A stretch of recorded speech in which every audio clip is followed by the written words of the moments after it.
It goes to show that technique is so personal.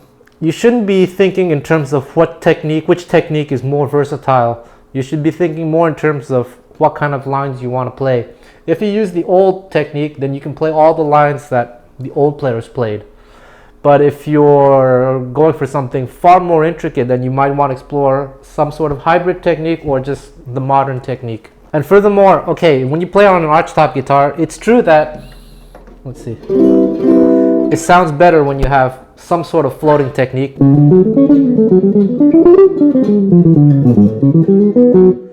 But you know, when you're playing in a band setting and you have reverb, you almost can't tell the difference anyway.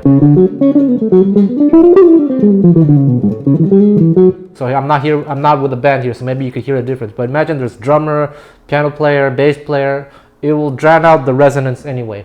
And like I said, technique can also be genre specific. Like if you play bluegrass, you probably want to play with the flat picking thing, because that's just the way players have played for decades. And that's what sounds right in that style. If you're playing like heavy metal shred guitar, then obviously do the same thing. Shred! Last but not least, if you want to dig deeper into this old technique, then I would invite you to look up the following instruments.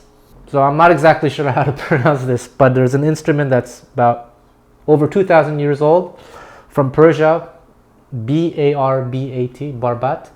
So that instrument is played with this old technique. So check out videos of this instrument and you'll see players today still using that technique. And apparently this instrument was the ancestor of another Middle Eastern instrument called the oud. And again, the oud players play with a different kind of, I guess some sort of like long plectrum. And it's the same technique. Favoring a lot of downstrokes with rest strokes. In China, you have an ancient instrument called the sanxian, which is the same. Well, actually, this instrument, based on my research, can be played with the fingers or with a pick. So if you look up this instrument, look for videos played with a pick. Same technique.